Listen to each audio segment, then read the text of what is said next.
thin layer cake. About a year ago, a little over a year ago, actually, one of my leather nieces asked if she could be married in our garden. Now, Shar has seen the family's garden and a few other things. And now this is the center. We'll get to this in a minute. And of course, I said yes. And the end of May should be a wonderful time. The spring blooms are blooming and all of this wonderful thing, except our end of Indiana has had 2 of the rainiest springs on record. Not only has it been rainy, but our frost date, our last frost date, which is usually April 1st, which means you can begin planting flowers like the 5th, 6th, 7th, got moved to April 29th. Flowers didn't start getting delivered until the 10th. Auntie Vi was freaking out because this is a garden wedding. So I've been losing my mind for the last 2 months. And while prepping the garden, my home garden, we also decided, or I got a wild hair up my ass, whichever way you want to look at it, to create something behind the library in the center that would be unique to the couple. Now, 7 months ago, this was full of weeds. It didn't look like this. But a pergola was built in the middle of 6 magnolias, which you can see in the back. The entire back corner was lined with stone and a labyrinth for those of you who have walked labyrinths before.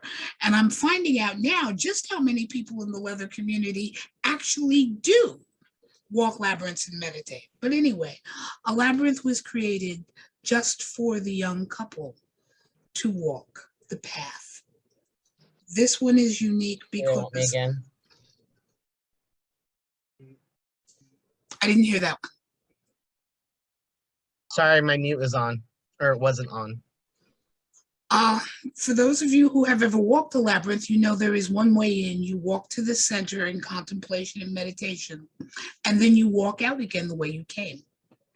This one was designed for 2 people to walk separate paths together, meet in the middle, and not go out the way they came, but go out in a different direction for us symbolically to a new life, which points toward the pergola, and we call down the ancestors and so on. Getting this ready was, while I paid for the materials and helped with a lot of the layout, was moving 8.5 tons of stone.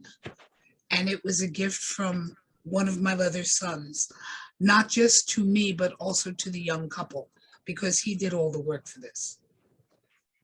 Put a pin in that one, because there's another level to this story.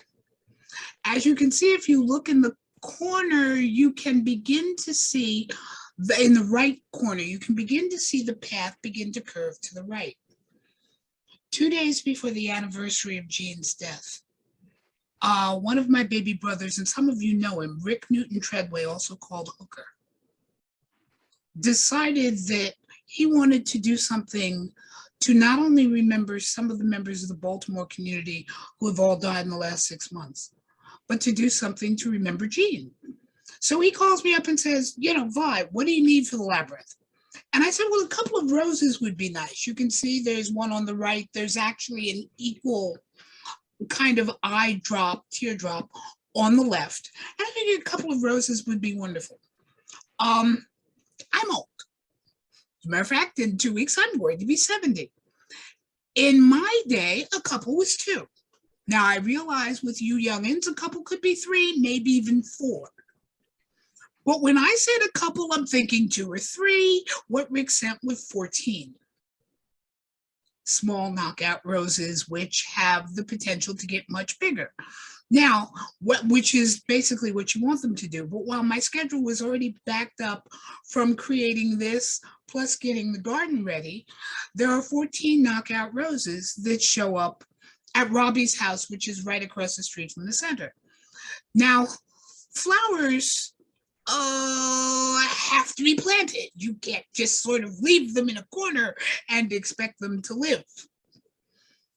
So a garden had to be designed before the roses could even be put in. Now, as we got him home, we got Gene home so that he could die at home. But he asked me if I would create a garden for him and scatter his ashes there. My plan is for the lot across the street. And then did I mention 14 roses showed up? That all needed somewhere to go. So I designed the garden. Bud and I planted the flowers, continued the garden around from the labyrinth here. And Jean's garden got created. We will be adding to it. It threw my schedule even farther off, such is the nature of nature. But fate pushed my hand to create the garden that I promised Jean. So why don't we add that to the schedule of crazy that was all going on in May? Because the wedding was this past Saturday and Sunday. Saturday because here behind the center, the family sponsored a barbecue so that the bride's family, the other bride's family, and the Leather family could all meet because none of them had ever met each other. Now, I often liken it to West Side Story for those of us old enough to remember the original movie. When the heads of the two gangs met on neutral territory to plan the riot that they were going to have, well, the center became neutral territory. But a lot of food, a lot of fun, a lot of games, and three families became one. So that the next day, at the garden wedding, which Mother Nature decided for these 2 days, she was going to behave herself. The weather was beautiful. The sky was clear. The food was delicious. And Margaret and Lynn got the fantasy wedding that they wanted. And by Sunday, 60 some odd people had become one family there to celebrate love. I breathed a sigh of relief. We have begun to undo all of the things that are required to undo when you are feeding almost 70 people, as well as beginning to put the cut flowers into compost, seeing what cut flowers might actually root, and so on. The brides left yesterday morning, got home successfully yesterday evening, driving back to Pennsylvania, Hershey, Pennsylvania, actually. And I finally fell asleep and woke up 2 hours later than I normally ever would, waking up, celebrating all of the wonderful things and memories that had been made. Got up and went, oh my God, you're tired. Holy mackerel, you're tired. But I was not going to cancel on everybody twice. And I wanted to show you some of the insanity. Now, Shar, if you could flip back to the labyrinth. Now that that part of the story is done, I want to come back to this one and tell you a different story. About 2 years pre-COVID, the last MSC pre-COVID, one of the young men who is on the board of directors for Dignity in Washington, D.C., came to Robbie and me and said they were going to lose their building. They couldn't afford, it was easier to buy a new one than to try and retrofit the one they had for the handicap. But the building they were buying was smaller. Would we like their books? Well, come on, the Carter Johnson is an orphanage for wayward books. Bring the children home so that they can spare space with their siblings. But the Dignity Library deals with spirit in all forms and LGBTQ, mostly youth. Accepted the books, brought them home, had one of the, universe, what the hell am I doing and what have I done? And figured at some point in time, the universe would send an answer. So in the meantime, about 500 books 400 actually, were sitting in a space within the Carter Johnson Center for Sex and Culture, which is the building next to the library. And when the universe began to talk, and I listened because I am an obedient child, no matter what some of you may think, so stop laughing. The universe said that the Center for Sex and Culture is the head, the library is the body, and at some point in time, you're going to have the spirit, which is what I figured this would be. And at some point in time, we get the third house in a row and, do something wonderful for youth and every religion we could think of, plus every spiritual path. Say it out. Stuck that in the corner and pretty much never thought about it again. Started to build this, and I got a text from one of the Leather cousins that looked at the prelim before we had finished the labyrinth and said, Grandmom, are you going to allow magic in the garden? And I went, Lexi, what are you talking about? She said, it's a 5-pointed star. I didn't see it. I actually had to go back and look at the picture, and she was right. And she said, but I want to leave messages in the labyrinth. I want to be able to perform ritual in the labyrinth. Duh, I didn't see it. And so sitting on the throne, which is where many of us do some of our best thinking, I suddenly realized that the mind was there in the center. The body was there in the library, and spirit was being built as we finished the memory garden, the labyrinth, the other parts of this landscaping that spans both backyards, and that the third part was done. We have already had requests from other couples to walk the labyrinth together. We have had requests from the community. Wait, the library has a labyrinth? I love walking labyrinths. Can I come out and walk? Yes. And by the way, since we do have a scholars room, which has been adopted by Brother Help Thyself, we have a place for you to stay. So now as I look at this and all of the crazy ideas that keep bopping through my gardener's brain about spirit and gardening and what this space should begin to evolve to, so that those of us who want to explore our leather and spirit outdoors reading a book, or sitting and talking to your ancestors and reading a book, or sitting in a memory garden and just enjoying the shade and the peace and all of the people who helped get you to this point. There is the third part of the Carter Johnson that I didn't even realize was being built until after it was done. So, welcome to my April and May. I'm not sure if any of you have any questions about all of this, because I will try to explain it, or if all of you are sitting there because I can't see anybody except the pictures going, she's crazy. Mama, I heard you also had your 50th anniversary coming up. Is that true? That is 18 months. Jill and I have been together 48 years, 6 months. Instead of counting upward toward 50, I'm now counting down from 24. Congratulations. Yeah, congratulations, Mama Vi. That's great. So we are counting down to our 50th.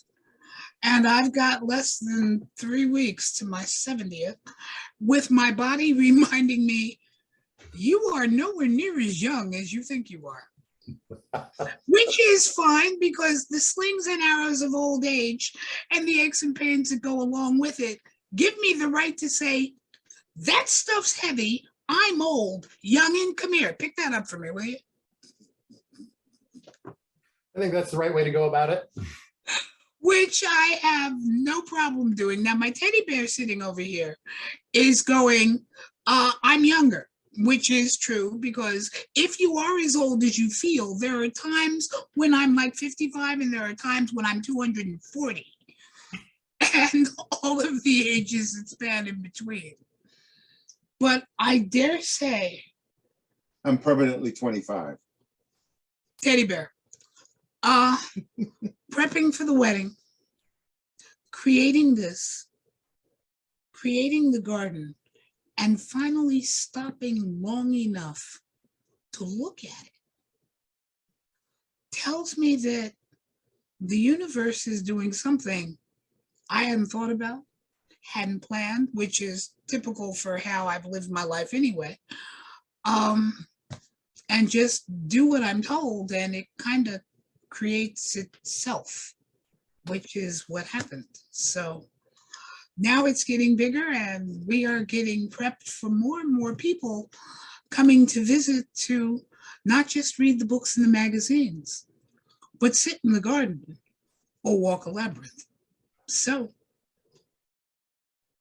between that, finishing a new reading room, trying to get turn the boy box, which is a whole different conversation, the building behind the library, into a functioning kind of meeting room.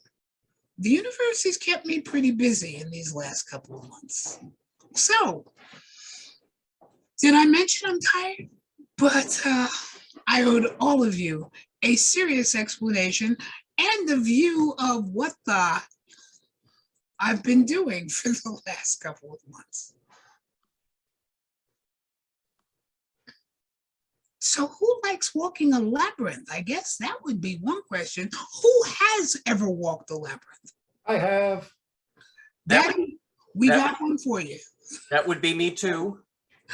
What are you doing in about 2 weeks? Assuming it's after the 21st, probably waiting for y'all.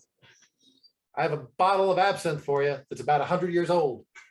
Azrael, you know where we are. And don't you have a key to this college? Doesn't Colorado have a key to the center? No, you haven't given us one. I thought I had. My bad. Borrow one while we were there. My bad. And you can walk that labyrinth with the brother to My Storyteller's Cave, which almost always stays in the center, because where a storyteller's staff is present, there will always be a storyteller. And it seems like my young angel up there and the male staff kind of bonded. So maybe the two of you are due to go walking that labyrinth together. I think that'd be an excellent adventure.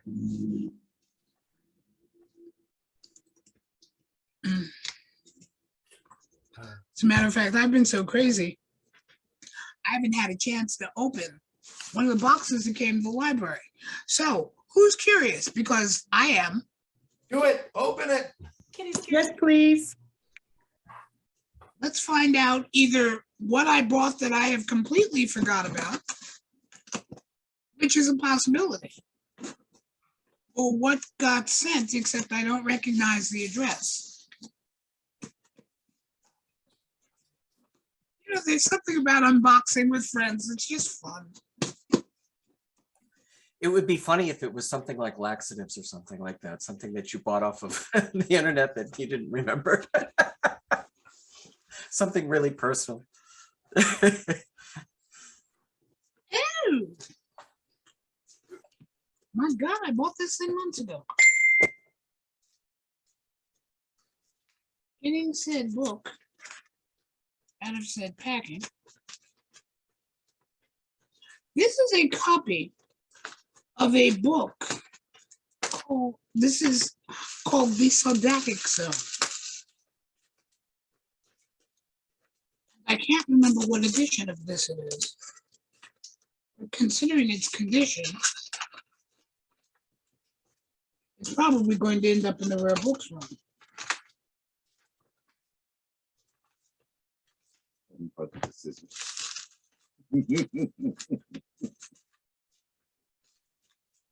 Taking this Paul, out. please take the scissors away. Now, before Liz Taylor's husband, there was a Sir Richard Burton. This Sir Richard Burton was a lover of Oscar Wilde, was one of the men that made up some of the original writing salons of the 1800s, was a lover of Algernon Swinburne, and so on and so forth. He was also a world traveler. Now, for reasons known only to heaven and those men, this is a Panurge Press, an unnumbered copy, Wow. and I think this is a 1931. He believed that just like, one of the 10 unnumbered copies, that just like there was at least a spiritual Lesbos for women, there was also a sotatic zone for gay men. And while some of it might have been in spirit, and some of it might have just been in the hearts and minds of those men as they got together to enjoy each other's company and to celebrate love, that somewhere in Greece, there had to have been a sotatic zone. Now, very rarely does this book come up for sale. And seems to me, I ordered this thing at least 3 months ago. I'm not even sure where the box got hidden, but I only found it this morning. I am happily, good Lord, this thing is frail. And the classic books of their era, so all of the pages are usually cut by hand, which makes them very uneven. I'm going to be adding this to the Rare Books Room. And when you come to visit to walk the labyrinth, maybe this is what you'll be sitting in the memory garden reading. That would be amazing. Now that I've gone through everything I was planning on going through tonight, because did I mention I'm brain dead? Shar, where should we go from here? Does anybody have any questions, comments, or anything they want to say? So where do you buy most of your old books, Mama? It depends. I am an eBay whore with all of the appropriate words. I have gone down more rabbit holes looking at and for rare books than I care to mention. Half of the rare book dealers of Europe have my credit card number. And some of it, even some more, is actually research. I could call it curiosity research, for instance. The library has a huge file of doctoral dissertations and theses that we make available through Dropbox to young scholars. One of the first things I do is read the bibliography. And then I go hunting for the books the authors have mentioned. And I will check ABE Books. I will check any one of at least a dozen rare book dealers that I have websites for, all of whom know me. Bad sign. And many of whom will, by the way, contact me with, guess what just came in? Hi, you want it? A couple of dealers in Australia where the books are cheap and the shipping is frightening. Or, as I said, looking at that one book and then finding the book and then reading the bibliography in the book, which will lead me to others. And then I start calling dealers and going, without having to remortgage the house, have you ever seen this? And if so, what was, have you sold it? If so, what was the price of the last one you sold? And they will then either direct me to friends' websites, or private dealers, and every once in a while, one of their clients who has a private library who might have an extra copy. There's a reason I like ramen. You don't like ramen. I love ramen. I've seen your kitchen. You don't like ramen. So, we do that, or we buy the book. Hi, honey, I was going to take you out for dinner, and then there was this book. And she goes, really? And I'm going, well? I think we found one on Biblio. Then Yeah. AB books. If anyone's interested, it looks like it's $40 on Biblio. It's copy number 411, it looks like. It'll be gone here in about 20 minutes when I get to my computer. Thank you. You're welcome. Go ahead, Peg. So, I have been known to, well, never mind. We actually won't discuss how much I've paid for books. And as long as Jill doesn't know, I'm safe. Mama Vi, how do you decide what to bring to MSC? Peg, every event gets triaged based on the event. Now, we have the advantage of having done MSC since 2004. The hotels have changed, the size of the rooms have changed. Assuming, the body holds out, I have something different in mind for this year, because MSC is one of the library's home events. And I want to do some books and magazines, but I want to do an art show at MSC this year. The library has a wonderful art collection that we very rarely get to show. And when I say art, I mean photographs, posters, as well as drawings, art, etc. We have at least 5 or 6 done by Ray Castro. We have furry art done by the young artist Danielle. We have all of the hard drive of Dark Desaad, who was a photographer who was taken away from us far too early. Oh, and it's hot. It's hot. I have stolen that hard drive. I have a copy of it. I have stolen it. How do I get a copy of that, Mama? We have a fascinating, unfortunately, that can't go too far. The pictures can, the hard drive cannot. Shar has it because of the work she does on our website. We have an amazing poster collection of SM movie art, going back to the blue movies of the late 50s and early 60s. And rarely, if ever, do I get a chance to show it. So, considering the fact that this year MSC is putting us in, I think, 1,000 or an 1,100 square foot room, assuming that they can bring in the kind of false walls that I need to set up at least half the room for art. I want to bring an art collection to MSC this year, Peg, mostly because I can. Can you bring some poetry with you when you do? Yeah. We'll be bringing at least 15 pieces of Dark Desaad. I'll probably be bringing about 15 pieces of incredible bondage art by the photographer Bob Neroni. I want to bring a whole series of event posters that rarely get shown. I want to bring a lot of movie posters. Now, normally for MSC, we have about 10 of them up in different places in the hallways and things.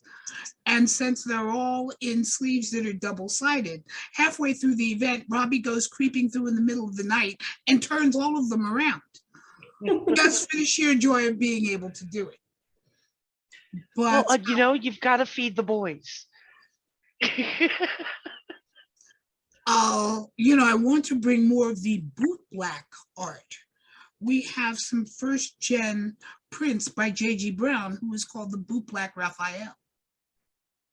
And to be able to show some of that as well. I want to bring an art exhibit to MSC. But Peg, normally we're going, okay, Master Slave, let me see now. So I need to bring some rare books because people need to know how old this is. I need to bring what we would call a hit it and quit it, an exhibit that someone could keep coming back to. So more magazines or easy reading so that you could spend 15 or 20-minute segments in the library over the course of 4 days, rather than having to sit and read a book, unless they're a lot of how-tos. We bring Bob Rubel's how-tos. We bring a lot of Jack Ranella's how-tos, because they're things you can read a chapter of, get the information you need, put a bookmark in it, put it back on the shelf, come back the next day and read another chapter. So for MSC, because people are in and out so often, as well as the fact that, hey, come hang out in the library, that's where the cool kids are, until 2, 3, and occasionally 4 o'clock in the morning. It's designed so that you will keep coming back for little bites rather than the books, although the books are there for people to photograph the book, photograph the table of content, so that at some other point in time, you can go, what was that book I wanted to add to my library? Oh yeah, Mama Vi told me to photograph it. So you have a copy of the book cover and you have a copy of the information. Some of us just sit down and read the books. And then some people just hide in the library for 6 hours every day for 4 days reading books, which is fine too. If you have a sir, be sure to tell him, because apparently they get upset if you just disappear for a weekend and they can't find you. The problem my girl is going to run into is I'm going to disappear into the library and she's not going to know where to find me. No, What do you do then? Well, Mama Vi, this is going to be, hello, this is Malika. This is going to be my first MSC. So I'm looking forward to going to MSC and seeing an art exhibit. That sounds like heaven to me. So I'm looking forward to that. This community has some amazing young artists. And one of the advantages of having a library is being able to encourage them. So I try. The old lady happens to like some art. The old lady likes furry art. Who doesn't like furry art? I mean, come on. I love a lot of the artwork that is in Instigator and some of the young artists there.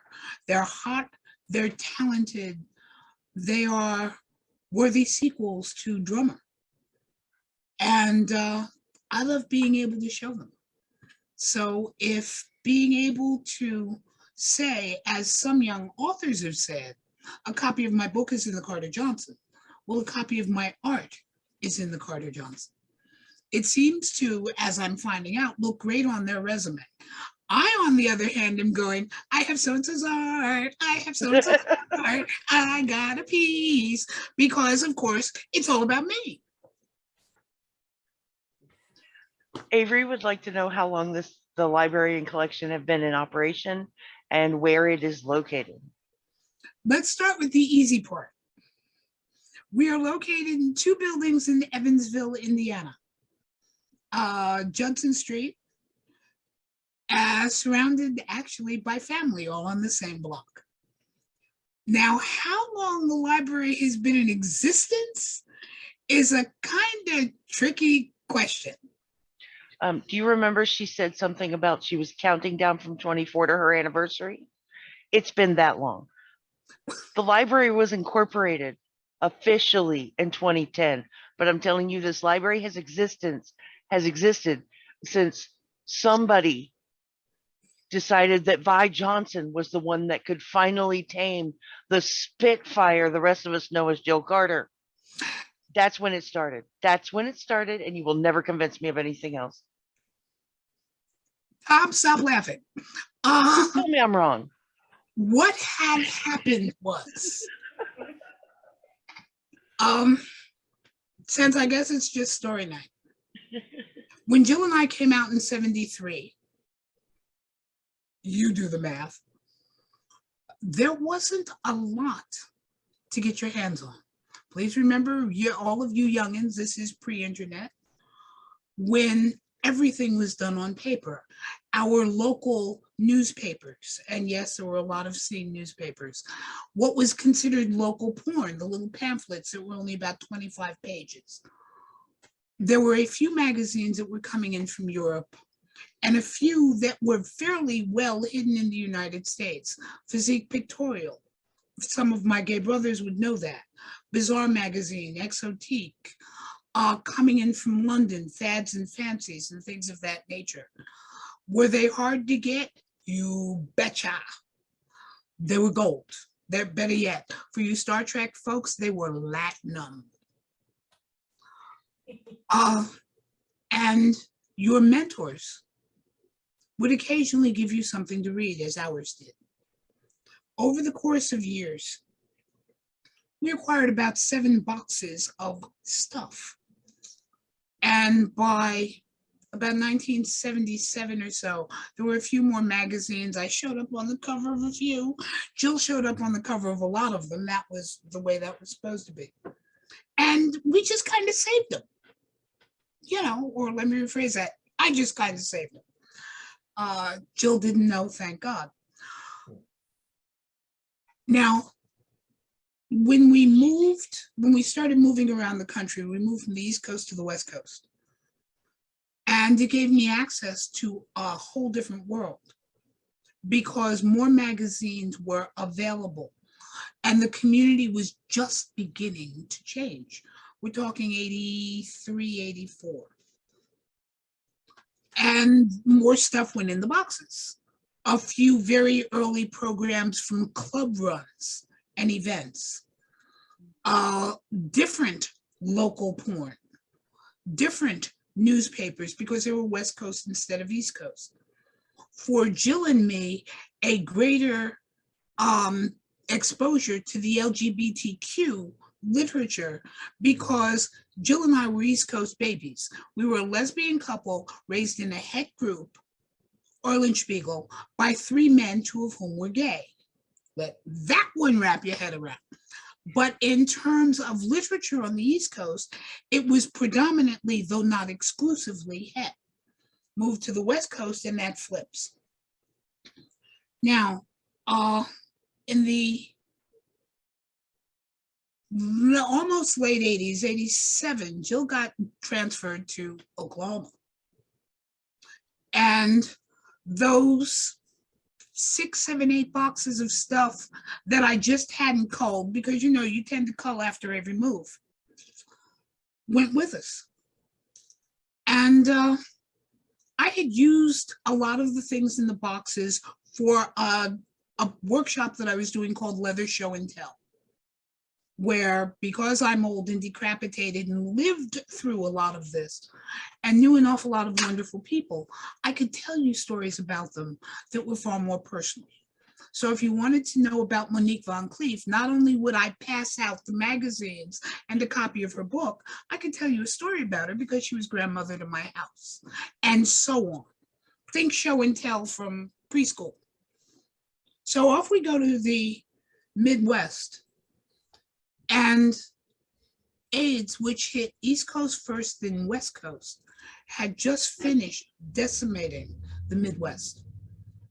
There were very few leather folk, gay or straight, who were around for the next generation. And they all ended up congregating in Jill's and my living room.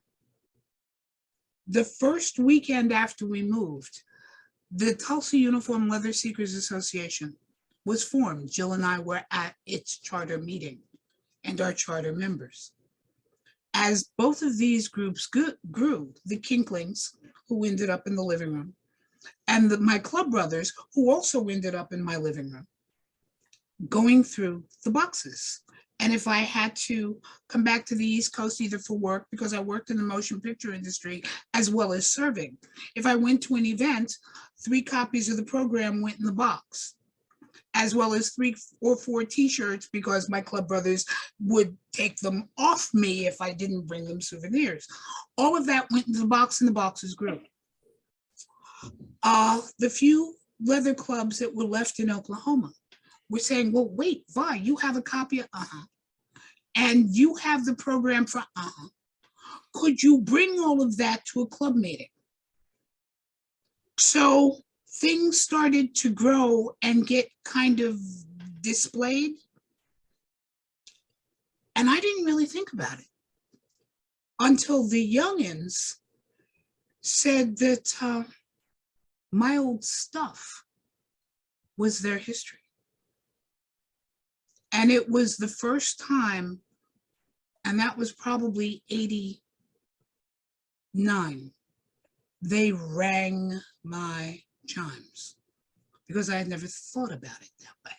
It was just stuff I wanted to save, some having to do with Jill and me directly, most having to do with friends, extended family, events put on by people I adored, club runs or clubs that were personal to me.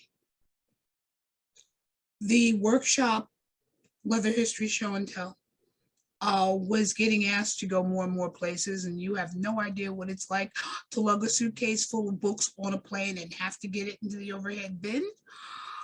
Thank God I was younger then. And then 2 things happened at once. A man named Scott Parker, who is the 2nd generation of international master and slave, and his wife, Slavette, said that they were going, quote, I've been in your class 5 different times and I've never seen the same thing twice. How much of this do you own? I'd never been asked that before, and I actually had to think about it because I didn't know. When a box got full, I'd hide it in Jill's closet. Thank God she never noticed. Or under the sofa, or the sidebar in the dining room was actually boxes of books. You see where this is going. Peg, I heard you laughing. And he said, would you bring it? We're going to do this event, and I think that was 2000, 2001, something like that. So I actually loaded it all into a van, dug it all out, was amazed and kind of horrified. She was not horrified. Do not let her lie to you. She wasn't. Drove it down to South Carolina and set it up, and it filled a room about the size of my office. I was absolutely amazed. We had an awful lot of people coming and going, and they went, library. And I went, mom's obsession. Now, about a year later, no, before, I have to think of my timeline. One of the few men I had ever called daddy asked me to serve with him on the board of directors of the Leather Archives and Museum. I served on the board for 6 years as Daddy's Golden Retriever, which was my title on the board. Tony DeBlas said, gee, I'd like to have, and my job was go fetch. So I did.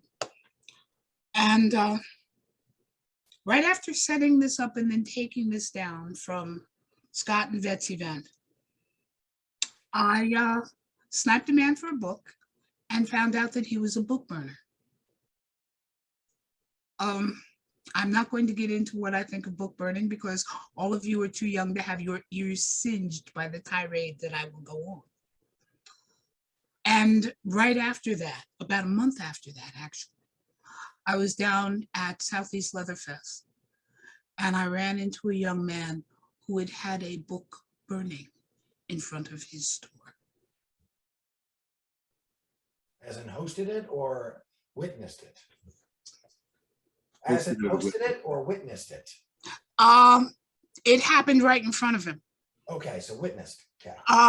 More than that, actually. The intent was to shut him down, was to scare him into shutting down. If I remember right, he was an alternative bookstore. New Age. Having New Age and carrying the type of things that they hated. So they burned books in front of his store, trying to intimidate him. And he came to me and asked if we could talk. And he needed some advice, which was he was afraid for his clients. He was afraid they'd be hurt, or that somebody might throw something through a window next time. I convinced him not to shut down, that if he did, they win. And when we finished the chat, I went upstairs, and I think there's still a hole in the ozone over Atlanta where I had a screaming fit. And I swore that day, never again. You will not destroy my kids' history. Now, what this whole long protracted chronicle leads up to, what had been that thing that mom does, to the crazy workshops, to the carting around boxes and displays to clubs, that thing that mom did became a library that day, because I swore literally, if I had to beg it, borrow it, steal it, go into hock for it, nobody would ever burn it. As a retired history teacher, the fastest way to eliminate a culture, two ways. One, simply stop reading. Number two, destroy the evidence that it ever existed. 2 generations later, they'll never know you were there. Now, both kink and I use the term gay because I'm old, and back when I came out, that took in everybody. Leather and gay generations flip much faster than the 20 biological years that it takes to create a generation. For us, when I came out, a generation was every 7 to 10 years. Now a leather generation flips every 18 months. If I can destroy your history, because now you're an elder at 5 years. When I came out at 5 years, you were still wet behind the ears, sit down, shut up, and listen. But if a generation is flipping every 18 months, in 7 years, they might not know we were ever here. Or they will believe the bullshit they're told, both of which are probably wrong. The evidence of all of the branches of the family tree, because the Carter Johnson is actually kinky. Although we use the term leather, kink is more accurate, because we take in fetishes that some would argue are not part of the leather family tree. We take in the intersection of what is now considered gender politics and kink and queerness. We take in, what the hell, if I think it's kinky, it ends up in the library. And I've got a pretty wild imagination. But the evidence of who we are and how long we've been doing this is sitting in those 2 buildings, my workroom, okay, my garage, my bedroom, Jill's closet, and a few other places. Other people's houses. Other people's houses. Yeah. But the evidence, and 7 annexes, and that's a whole different issue. Hooker swears I have annexes, so Jill doesn't know how much of this she owns. Unfortunately, he's astonishingly right. But the evidence of space in your office. The evidence of who we are isn't going to get lost on my watch or my family's watch, or now the extended family's watch, as thank God, kind of like a COVID germ, I've become infectious. And more and more annexes are opening, and more baskets, so to speak, to put our treasures in are being created all over the United States. Hopefully soon North America. Getting us into Canada has not been easy. Costa Rica, Singapore, hopefully London. Boots, are you still on the call? Well, we're negotiating with a couple of those crazy U's. Okay. Colorado soon, once I can recoup a little bit, maybe even the LA area, because you don't get to destroy it. You don't get to hide it. You don't get to burn it. I don't care if you like it or not. I respect your right not to. But you also have to respect my right to maintain it. A great art collector, a collector of erotic art, a man named Gerard Normand, whose collection was auctioned by Christie's about 10 years ago. And it was the largest collection of its kind in the world. He collected erotica, very, very beautiful and rare erotica. And he said he would not give it to a library or a museum because they would hide it. And he wanted it in the hands of collectors who would show it and treasure it. But when asked why he collected it, he said, when the burning comes again, this will be the first thing that's destroyed. And after having watched book burnings in Tennessee and Kentucky, you don't get to do that. Not while I'm alive, not while my descendants are alive. The answer is just fuck no. You will not drive my children back underground.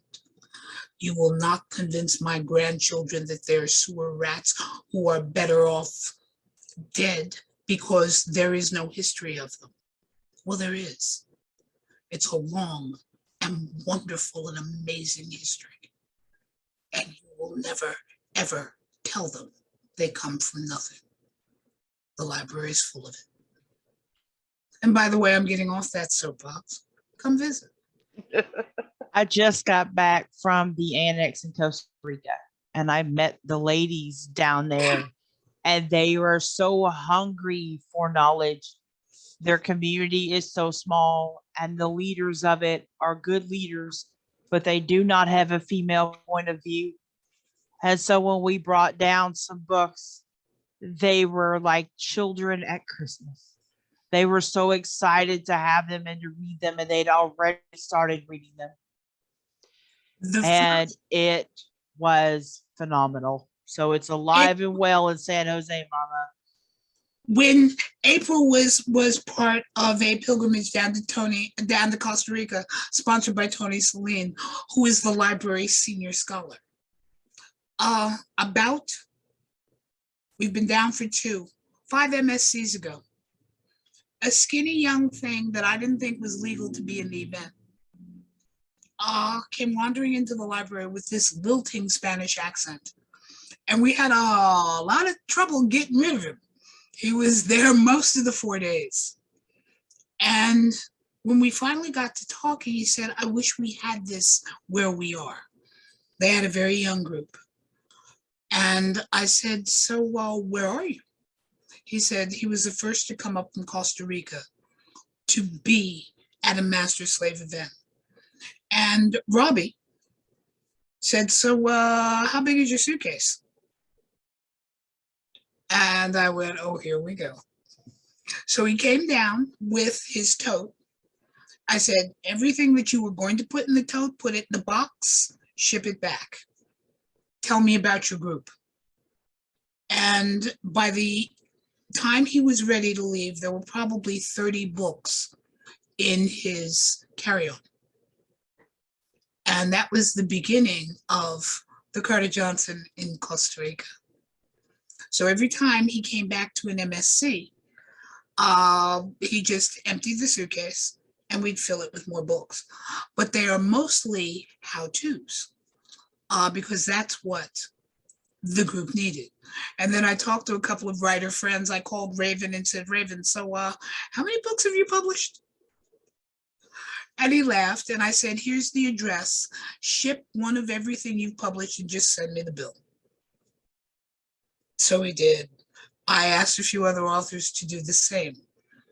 But I was dealing with a predominantly, actually up until very recently, an exclusively male group.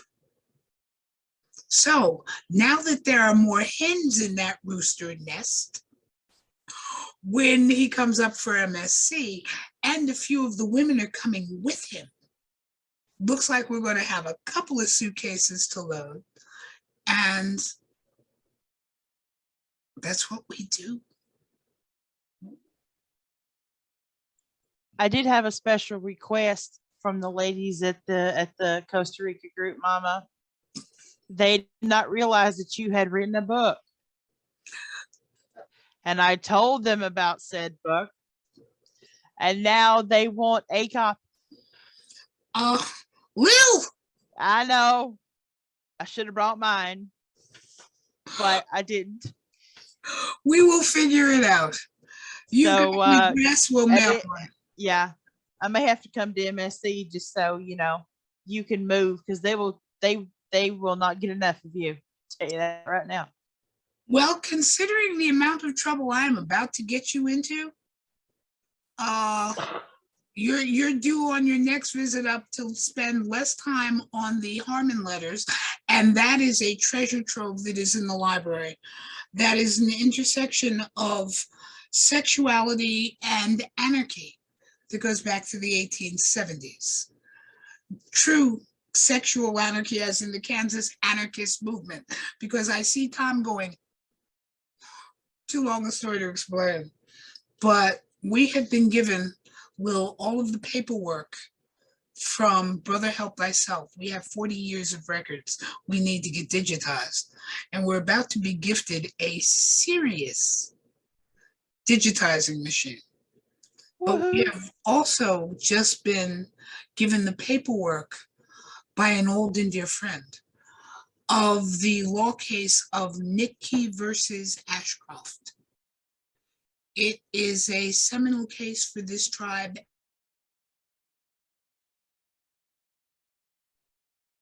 Supreme Court by one of our own by the name of John Warenius.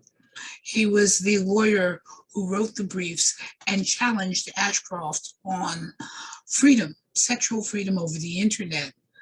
And how can you define community to be able to say what should be legal or what shouldn't in any given area? So he calls me and he goes, "So you want my papers?" And yes was out of my mouth before I realized I had said anything. And then started doing the happy dance when I realized we were going to get them instead of his favorite law schools. And we're going to copy everything, including his notes, Lil. So you're going to be spending a lot of time in the scanner, and so is that handsome man of yours. I'm telling you now, you are going to be abused.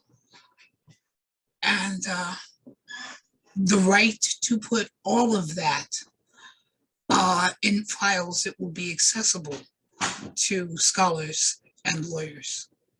Yes, please, and thank you.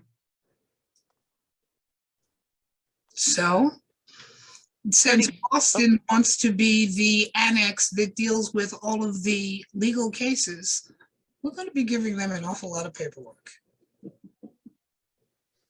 And I saw a question about the Florida annex, but I'm not sure what I was. I'm working on it. I was waiting for that to end. Before that, though, there was a question from Cody Gray. If you have time and space permits, will CJLC host or sponsor another Circle Unheard Voices like conference?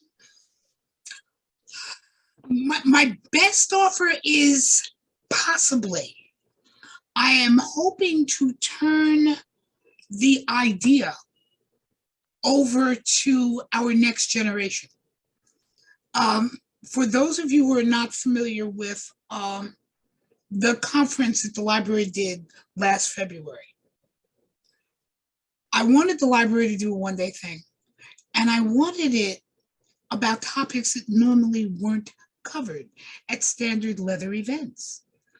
And again, since it's all about me, I wanted topics I was interested in, or topics that I wanted to push forward, or young writers, because we are a library, that I wanted to push forward. So we had one segment where young writers in the tribe who had created books only during COVID got 10 minutes each to talk about their books. I was privileged to get a woman whose photography I admire tremendously by the name of Hermovi Droxina to talk about a project she had done 3 years ago regarding the flag. It is called the Flag Project. Promovi is on Facebook. If you are curious, talk to her about it. The artwork for that is stunning. She created a backdrop with a lot of signs, an American flag, and asked people to be photographed in front of it, sending the message that they wanted to send. Some of the photos in the book are moving to tears. Some of them are frightening in their honesty, brutal in their honesty. And I asked her to talk about the project and how it was created. I asked the library's first ever scholar, a young man named Andy Campbell. When I met him, he was a ragged kid trying to figure out what to write his PhD about. Now he is Dr. Andrew Campbell at UCLA, having written 4 books on LGBTQ topics, including one on leather, which is how he got his dissertation. We talked about role playing in the scene. I wanted to know more about littles. I was curious. So we had a workshop on littles. We had a workshop on online, I can't even call them games, online simulations, and how the leather community has made those real, and so on. They were voices seldom heard. We even had one that dealt with how to create a mood by creating music in the scene. So I'm hoping that a couple of the library next gens are going to take it on, sticking with the topics not heard about. I don't care about SM 101, love you mean it. It's done at every conference. Flogging, safety, it's done. What isn't being done? What about art? What about artists? What about food porn? Oh, yes, please. What about, what are the fetishes we don't normally talk about? Not because they're forbidden, but because nobody ever thinks to talk about them. And that was the purpose of Voices Seldom Heard. Now, Mom's getting old, and this needs, I'm the one that kicked it off, yes. But this now needs a much younger eye and attitude than my own. So my next gens are stepping up, and I'm hoping that not this year, but 2023, they're going to take it on again.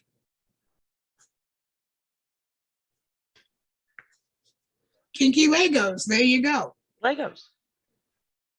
They are not just for crawling over at 2 o'clock in the morning and going, ow. Well, they are. They could be. But they And totally are. I could totally hear Sir giggling in the damn bed when I was doing it too. Yeah, totally. Oh shoot, where'd he go? There was scrolling. Hold on. Peg would like to know why it is so hard to bring an annex to Canada. Y'all have some vicious people standing on that border. And there are only certain things that they're willing to let across the border unless sponsored by a university. The legal ramifications from Sister Books and that case of bringing things from the United States into Canada evidently still chaps y'all's ass. So and the funny thing is, so much of a lot of the early kink literature, our first hanky code, the Justice Weekly, came out of Canada. Boudoir Noir and a number of other magazines came out of Canada. For those of you who fly the red and black striped hanky, a lot of the early vampire porn, kinky vampire porn, came out of Canada. But getting things back and forth across the border has to be defined by what Canada thinks is X-rated. And the only way around that is to have academic sponsorship. And even that gets real tricky. Because if I were to simply bring, say, a car full of books across the border, they will examine every one and check and see whether any of them, or because I've been banned in Canada because of my writing association with Black Leather and Color in 1994. And going back and forth across the border, I still get stopped because of that. So the only way around it, Peg, is to be sponsored by a university.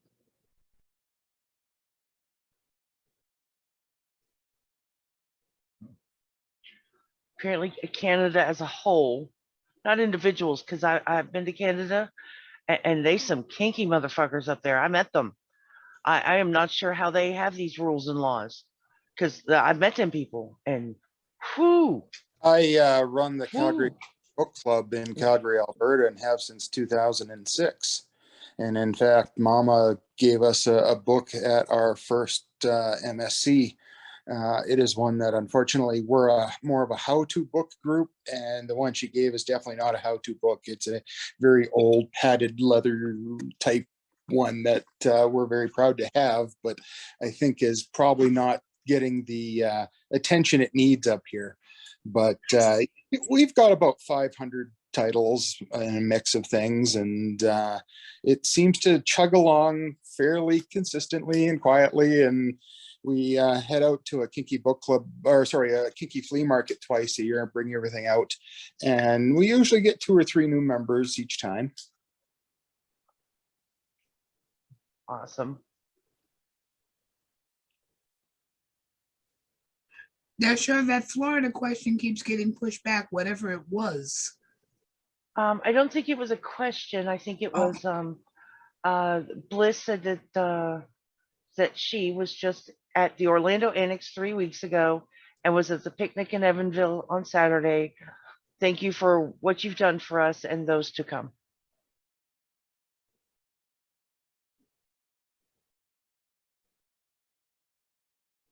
And I haven't forgotten you, Scott. I haven't. I am watching the clock. You are going to get some time. I promise. Because I went and got dry panties. Are we about Just ready to saying. put this in Scott's lap? I'm making sure everybody gets to talk to you. It's yours first. You get it first. Mr. Erikson, you ready to switch places with me? I can switch places. I mean, you know, but this is your show. But this is also, there are some benefits that are coming to you. So. Love that. Yeah. All right, Mr. Whether Erikson. or not you want all of these things. Yes. I do. You I say do. that now. So the last time when we were on, I talked about how Atlantic Motorcycle Coordinating Council was doing a history on all of the clubs. So we have actually started doing that. So there is about 60 clubs, and I'm writing up as many histories as I can wherever I can find them. Sometimes I find them on the Leather Archives, sometimes I find them on the web, sometimes I find them on the website of the particular club, but we are still working on this. And the hope for this is that I will not only be able to give this to all the clubs that are still part of AMCC, there's about 19 of them, but I would also be able to give one to the Leather Archive, to the Boston History Project, and Goddard Johnson Library. I want to try and do an amendment to all of this and do a little blurb on all of the New England clubs so that they would be kind of in the back on all of this.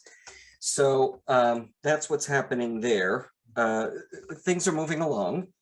The Leather Annex wants a set. You know I want a set. Yeah, sure.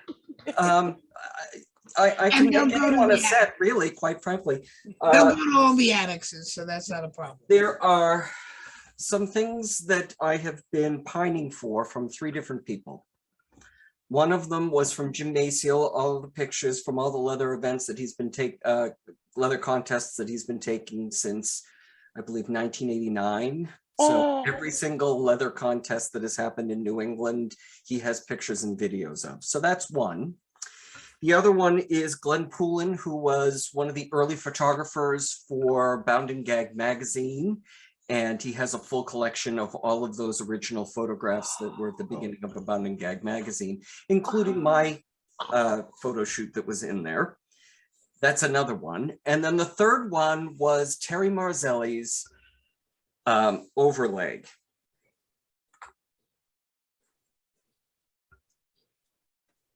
That has to be staying in Boston. Please tell me that's staying at the history. Going to the Leather Archive. That's where he That's not staying home? So that's where he has requested it to go. Got it. Okay. I send it where people request things to go. So to just let people know, this is Boston Bike Club. It started in October of 1969 and went for 2 years and ended and was renamed in 1972 to Titan MC. Titan MC became part of, well, Boston Bike Club became part of AMCC, and within the AMCC files, I found that they disbanded in 1974. So that's how old this patch is. But Terry was always kind of a person of one. He was a former president of Vikings MC. He was also an associate of Harbor Masters, and he was also a full member of Riders of Boston. So this is the front of this as well. These pins that are on here, the majority of them are from Harbor Masters of Maine and their Sail Away run. You will see that there is a 3rd anniversary for T-Bears of Boston, which was a women's club. And you will see this white patch that's over here, which is known as the Brotherhood Alliance. The Brotherhood Alliance started in August of 1985. And it was kind of the answer to AMCC, where AMCC, in order to join AMCC, you had to have 10 members and you had to be formalized for an entire year. So they formed the Brotherhood Alliance in order for those clubs that didn't quite have enough members. So if you were a smaller club, you could join this. And Terry sent me over the rest of the patches. So one's going to the Leather Archive, one is going to the History Project in Boston. Would you like the rest, Mama? Next question, yes. I want Okay. at least 2 of those. So when I did that, I also wrote up a history on that as well. I believe that's this one. That's one. So there is a history that goes along with it. And I kind of put, that's the best. Let's see. So let me have here. Look, that's Riders. This first one. This is it. So there's a history that I wrote up on the whole thing here. And what clubs were part of it, and a little brief on all of them. So I'll be sending that along as well with them. So if you tell me as many annexes that you have that you would like the history to go with them, I can include the history along with that, so you don't have to print it off and send this, so that they can be little packages for everybody that would get a patch and a history. One of the funny things about the history is that one of the clubs that was part of it was called Society of Two. back in the day, if you went to a run, if you were part of a club, you would probably pay what, $130 for the weekend. But if you were not part of a club, you could pay $150, $160. So it was more expensive if you were not part of a club. So these two people decided that they would create Society of Two. Just so that they could get around having to spend more money having to go to an event. So they were part of the Brotherhood Alliance, and I thought that that was kind of funny. But they're included, and I included them in the history as well. I have gone through a number of things as well, and so there's more pens coming to you. Pens. Yep, more pens. Down, Shar, down. Hey, the colors are mine. You gave them to me. You gave the new ones are. Yes. The new ones are mine. So that's on the Terry Marzelli pin. And then as you know, the New England Leather Alliance has disbanded. And this past month, I was able to get into the storage unit and grab a bunch of things. And some of them will be benefiting the Carter Johnson Library. So Neela had all of these patches, these back patches. And well, there's a whole big, huge supply of them of 60. Damn. So these need to find homes. I remember when I was given my honorary patch, and it's so precious. It's in my book. Well, now you can now.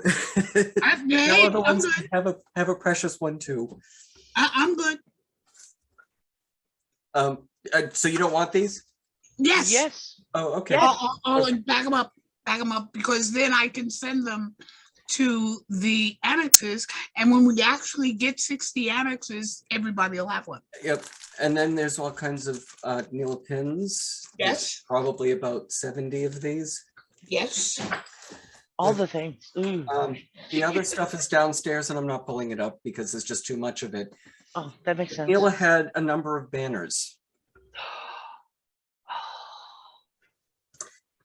And the History Project in Boston did not get first refusal on the Eagle stuff that went to the Leather Archive.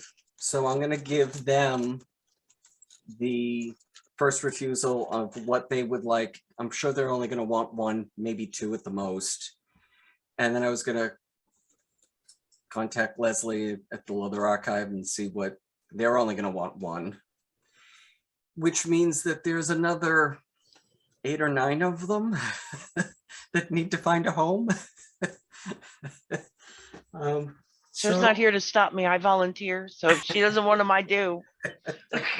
Yeah. So I have one here that is an example.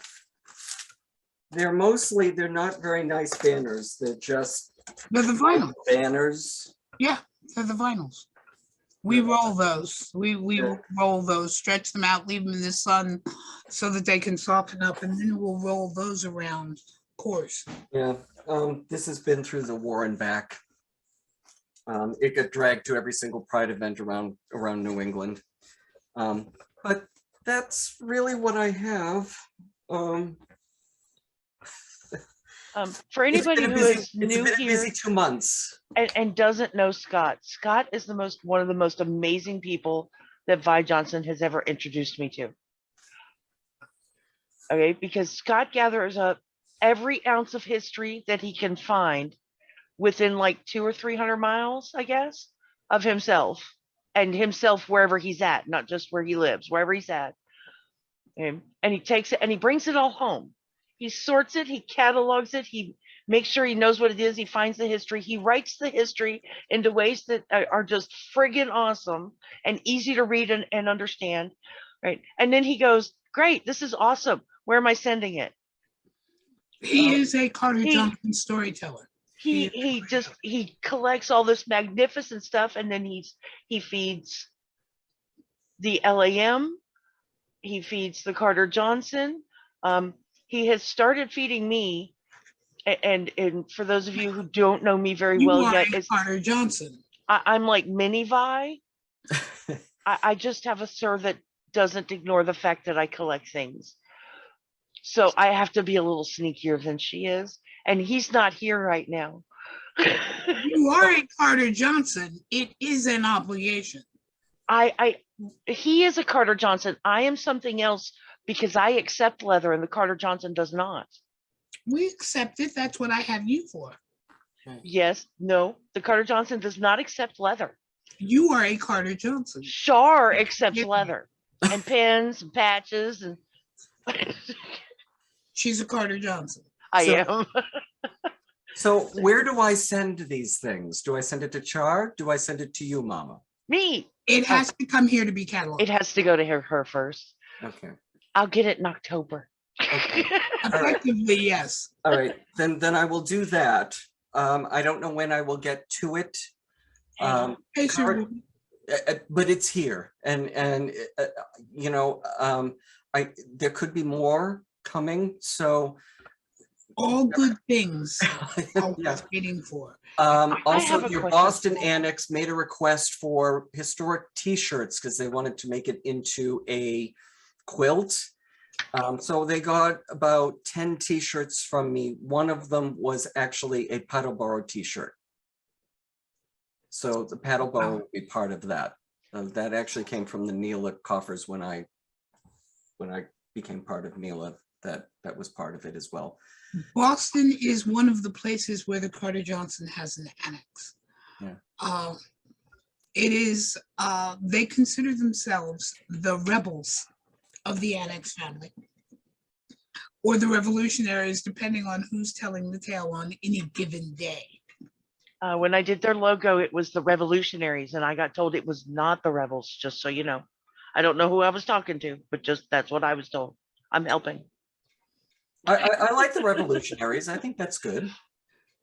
Plus, I'm a huge Prince of the Revolution fan, and I consider myself to be a revolutionary because of that. You know, if you want to know what era of Prince I'm into, it's that, which makes me a revolutionary. So I think that works. I think that's all that I have. Fire Island was great. I made up a little thing for the Vikings drinking song that they had. Unfortunately, it's backwards, but I can read it. Can you sing it? No, because there's no music with this. It's just I think you have to be drunk. Yeah. And just make it up as you go. That was going to be my next question. How sober do you have to be to sing that? I have no, I don't know what the tune was, but I have the words to it. It's lift up your signs, men. It's time, men, to drink a toast to brotherhood. Get on the long ship. We'll take a great trip. We want it clearly understood. When the Vikings sail forth, we're on the right course. We're doing fine and life is good. So join us in a toast to what we cherish most. It is the spirit of brotherhood. So I made up this little sign, and we had it at the cocktail parties at Fire Island because it was an AMCC sponsored event, and Vikings was one of the founding members of AMCC. So I thought it was very appropriate to put this out at the cocktail parties. It's a drinking song. So this is in the files that was sent to you from Vikings MC. And they also have a club song that's also there as well. And that's also in the files that I sent you as well. So I have a question, Scott, or especially for our other annexes. Do you, by chance, teach a class about finding your local history? I've never actually have done one. I do a history class that is basically centered on the New England clubs because that's really where my focus has been. I kind of do a general broad overview of the beginning, but I've never have talked about how I go about collecting all of this stuff. It's very simple. Whenever you find someone that is, a long-standing member of the community, and you say to them, what do you have in your closet, your attic, your basement? Do you have any club pins, patches, banners, newsletters, meeting minutes, stories, and anything? All the What things do you have? And they go, oh, no one wants that. And I go, Oh, no. Oh, yes, we do. Okay, the next time that someone tells you that, you call me. Oh, no, I don't need to call You you. go, I want it. I know The how strange, to. weird white woman from Tennessee wants it. Somebody wants it. Okay. And what I usually do is I try and grab whatever I can from people. I will take pictures of it. I will scan it from my own, so that I know what it is that I've sent out and that I can learn from it. And then I ask them where they want it sent. And I say, I collect for 3 different places. I collect for the Leather Archive. I collect for the History Project in Boston, and I collect for the Carter Johnson Library. Where would you like it sent? Unfortunately, everybody wants it sent to the Leather Archive. That's the majority of the people that I talk to. That's where they want things sent. And I tell them where I send it, and they go, I want it there. And I'm like, okay, that's fine. Seconds, I don't mind. Yeah, and so if I do they don't get, want most of that stuff. because the thing is that if they have things like this or like this, and they go, I have this whole stack of them. You don't want the whole stack. I go, yeah, I do. Because I know Mama will take that. Yeah. So how many of these should I make up of the histories of 8? 8? All right, let me. Does that include 2 for me for the colors? Well, that One for the- includes 1, but Okay, I need 2, one for the shelf and one for the travel set. So why don't I I'm just getting ready make to start it putting those even together. 10 for a. It's 1, 2, 3, 4, 5, 6, 7, 8, 9, 10, 11, 12, 13. Why don't I just make one for all 13, and eventually you just send them wherever they need to be. done. Okay, I'll make one for each of them. So you'll get a packet that will look like this. Perfect. I will also include an electronic copy of it. Thank you. Oh, electronic copies. Yes. Yes. That way you have the source of it, and this is why this way when you're looking at it, you're not making a copy of a copy. You're making it's right from the source itself, because I scan everything in. When I start doing the new color stuff, do you mind if I put your name on everything that we get from you? That's fine. Because you're friggin' awesome. You deserve the credit. Bingo. Yeah. You just like Gwen. I want to toot your horns Absolutely. and let the world know who's done the work. Yeah, you can put the files from Entre Nous and the files from Vikings all out there. Okay. I just wouldn't put the membership lists. Bingo. I wouldn't do that without permission anyway. Yeah. Like I said, I mean, Gwen stuff, I'm trying to keep her stuff the way she had it. Yeah. It's just So, a yeah. lot of these people have long since passed, but you never know.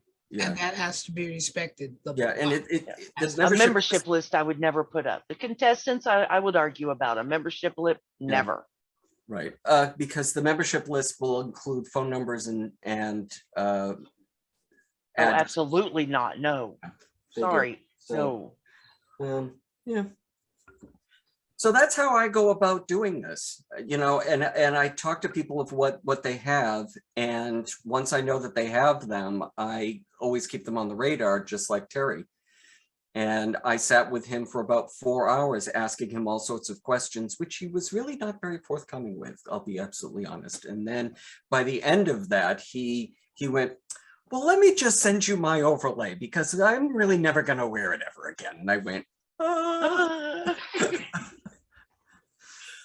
And I have been trying to get this from him for like 10 years, 12 years, because it's a very rare patch. No one has this beautiful, this gorgeous patch. And some of the other ones, because he gave me 2 vests. One I didn't, but then there's this one as well. This is the associate patch for that as well. It's beautiful. Yeah. And it's a really well done patch. And the blue that you can see on this is actually like a jewel blue, and it actually flickers in the light. Really? Back then? Yep. It's cobalt blue. It's Oh, Right. damn. vulture from the Egyptian Uranus. Yes. So Yeah, And but getting that stitched back then had to be I know. expensive. This Ooh. is probably a 50-year-old patch at this point. Oh, it's gorgeous. And it's in wonderful shape. It's in beautiful shape. But Sorry, we're fangirling over the history. I'm sorry. and this too was written up. I did a whole Thank you. history on everything like that. Beautiful. thank you. And so when I send you a copy of this, you will find it has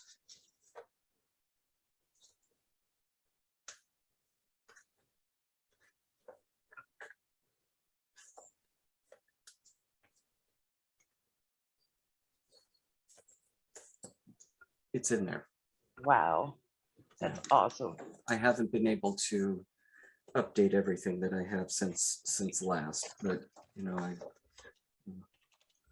this is going to the Leather Archive as requested. So they're getting the history of it as well.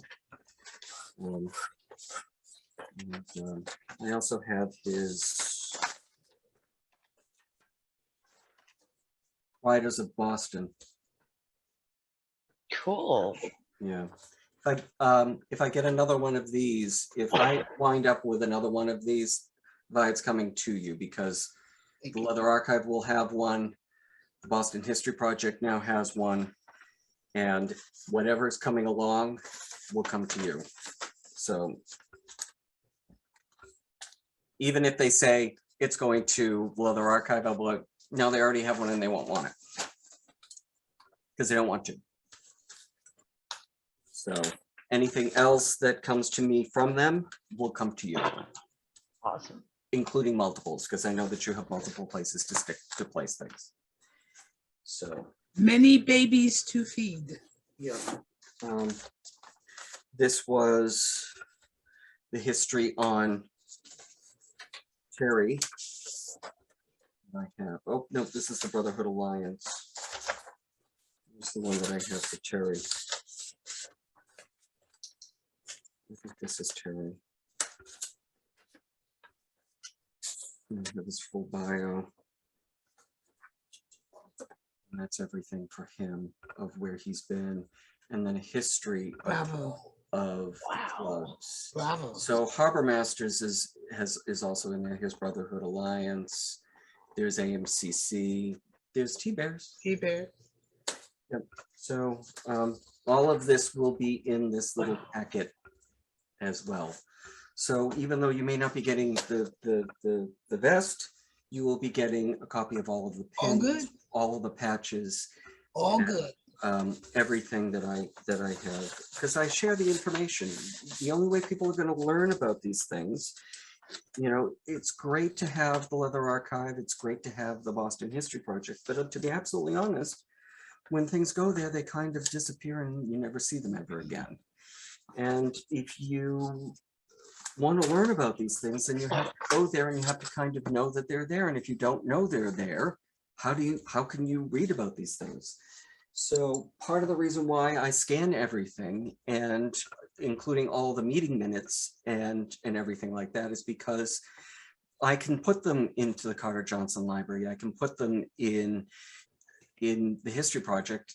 Recently, the executive director from the History Project tweeted out going, it's frustrating when people contact us and expect us to have boxes and boxes of files that we have and think that we can just, you know, electronically send them. And no, we don't. We don't have that ability to be able to do that. And that's why when I do these things, I try and scan all of these things, because if someone calls in to one of those places and says, do you have anything for this particular club or anything on Boston, you can go, yeah, here. Do you have a Dropbox? And I can send everything to you. So that this way, you know, if anybody wanted to read any of these things, you may not have it in paper form, but you'll have it in an electronic copy, so that everything is there for you to read. And for those of you who are on this list that that don't know about the two big main scores that I got, because Vikings MC was the first leather club in Boston. It started in February of 1969. And a year and a half later, 6 people left the club and they started another club called Entre Nous. And Entre Nous went for about 40 years. It ended in 2010. And Vikings ended at around 1996. And between the two of them, I have almost a complete set of meeting minutes for, Vikings. It was from 1969 to 1975, from 1983 to about 1996. With Entre Nous, I have all of the meeting minutes from December of 1970 all the way up to around 2004. That's kind of when they went electronic, and he just stopped printing things out and keeping them in a paper file. So I have all of those, and if you sit and you read them, it's like a diary of the leather community in Boston, New England, and the Eastern Seaboard. Also kind of the the gay community in general, because they would hang out at bars, they would do events. For anyone that's part of the gay community and know that you can't donate blood because you're having, you're having sex with men, and because of that you're barred from having donating blood. It really took me back a little bit to read that in the 1970s, Entre Nous was doing blood drives at the 1270, which was their home bar, which I thought was really strange because for me, I've never been at a spot in my life where I was able to donate blood. So that was kind of funny, but you learn little bits and pieces of it, of different things, and then all of a sudden you get something else, and suddenly now it's giving you a full picture of everything. And that's what the two files, it was kind of like the right and left half of the conversation. And it was interesting to hear it. Within the ASMAC, which is American Men's Social Club, which Mama recently got one of the banners. And this is this right here. They got one of the banners that was for this. It had mentioned something about a club called Quagmire, and I had never heard of anything like that. And then when I got the Vikings files, it gave me a full history of what the Quagmire was. And I had been wanting to know about this for a good 17, 18 years because I had heard of them, but didn't know anything about them. So I'm constantly learning as I go along because, over time, things are becoming excavated, and I'm piecing everything back together bit by bit, piece by piece, even things that are just really and truly just very unique and different and awesome. So that's where I'm at. Does Any anybody questions? have any questions, comments, or anything for Scott? Get him. He's awesome. Talk to him.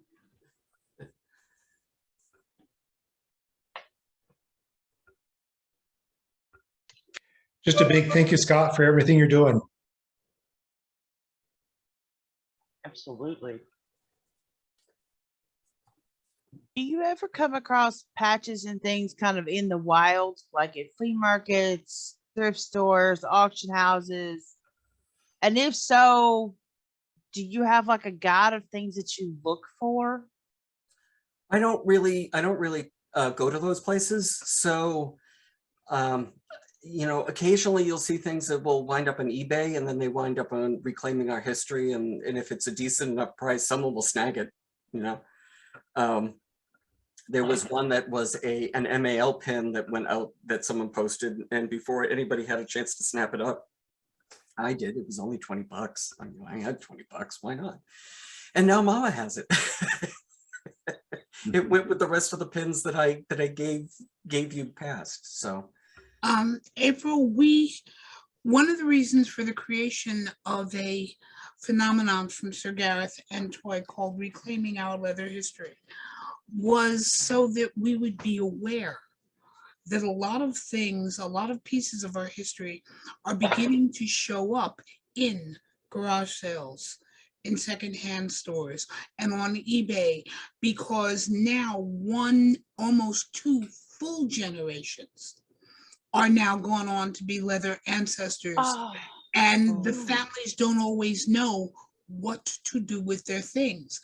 But even worse, at least in my opinion, as some people are transitioning away from their leather history, which is fine, rather than either seeking out, if it's a need for money, seeking out someone who can purchase it and then send it on, or turning to the community and go, look, this is no longer part of who I am. Let's discuss what you think I should do with this, because then if it is an issue of, I want to sell it because I need, the community can get together and take care of that, rather than just dumping it at a thrift store to be sold, or dumping it on eBay, where a lot of this is actually turning up. When Sir Gareth and Toy first started the Reclaiming Our Leather History project, one of the first things they managed to get back, and they found it in London, was the vest of the founder of the 15. Wow. No one knows how it got there. They've managed to get it back and get it, I believe, back to the club or to one of the members for some restoration to get it back to the club. But we have sent back CHC vests. We have sent back vests from other clubs on the East Coast. But we've also, the project has also been privileged to find things in storage sales that have been lost because a storage unit was lost while someone was in the hospital, or some things that were stolen and put up for sale on eBay. And as I have told a number of people, first you buy it, then you scream, because the most important thing is to get it back. Right. If you scare the seller, it will disappear. Right. And reclaiming it is the intent in order to give it back to the person who owned it. In some of the conversations that I've had with people, and I'll give Entre Nous as an example, they had a very extensive banner trophy collection. For those of you who do not know what a banner trophy collection is, I will give a brief explanation.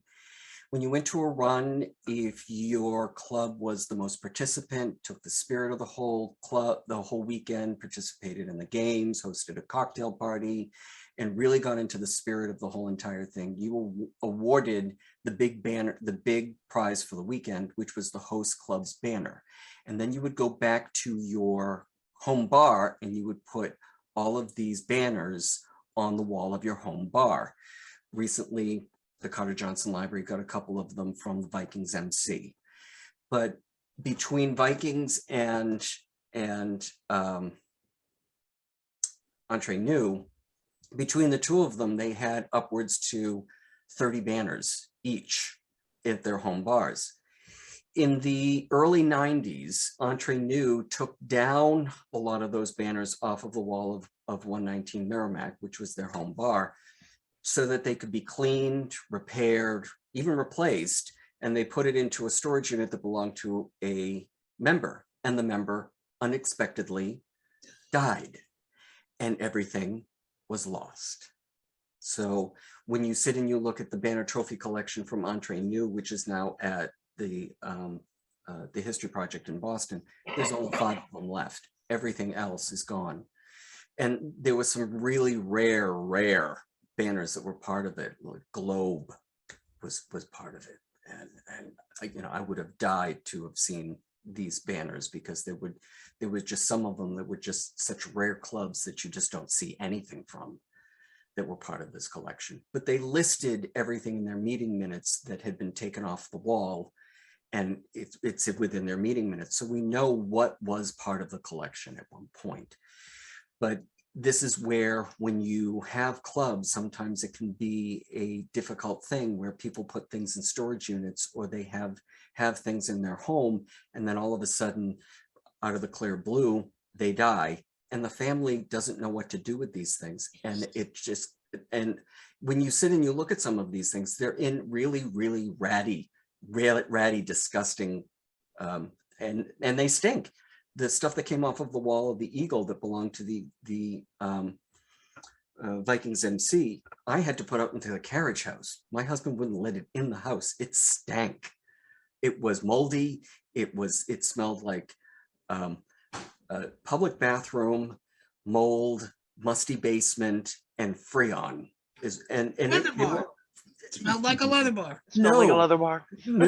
No, this, I mean, I love the smell of a leather bar. This was disgusting. And I mean, I had to wash my hands after touching these things. And stale cigarettes and beer. It was just, and so for anybody else who would look at these things, they would not see any worth in this. And they would just literally, get this out of here as soon as possible and toss it, because it stank, and it was dirty, it was filthy, it was full of mold, and to them there's no worth in it. So it ends up in the landfill, and just like never in the landfill, never in the flames. This is where this comes from. So I'm all for that. And Scott, you have a question here from the Carter Johnson, the newest annex in Colorado. What would it take to get you out to Colorado to do a class on East Coast history? I'm just letting you know it's there. So Azrael and Scott, there you go. I don't know about actually traveling, but I am available via Zoom, if that works. He did one for us, and it was friggin' awesome. He does the Zooms really, really well. And that was SM 101 that I did. Oh yeah. And that wasn't even the history one. And with the history one, if you do it on a Zoom, I can share screens and actually show you things that I have collected over the years, and give you, these are the pins, these are the patches, these are even pictures of people. And you'd actually get more out of it, I think, because there'd be a visual that would go along with it, rather than, because I'm not going to print everything that's in my Right. my files. I just can't do that. There's just too much of it. Elon Musk didn't send you a grant. That's what it would take. Yeah, so I mean, you could do it via Zoom. Yeah. I'd be very happy to put that together. What is your best contact info? Let me put it in the chat. While he takes care of that, I would like to point out something he said there, and really, really put a hard point on it. Ladies and gentlemen, please, please, please, tomorrow, the next day, this coming week, make a plan for your kinky stuff. Because not just one plan, but a plan for the kinky stuff and a plan for when that one goes wrong. Yes, absolutely. Yeah. Thank you, Tom. Yes. Right, because you just never know. Like he just told us, stuff that we will probably never find again. Okay. Because nobody had a plan. Nobody had a plan to get for the kinky stuff to get taken care of. This is my personal scrapbook. And to each and every single one of you, when you go to an event and you do anything, you get a card, you get a thank you note, you go to, do anything. You make a scrapbook out of it, and it tells you everything that everybody, and so it's your history, it's your journey. Make it. And when you start looking around and going, oh, nobody wants to hear about me.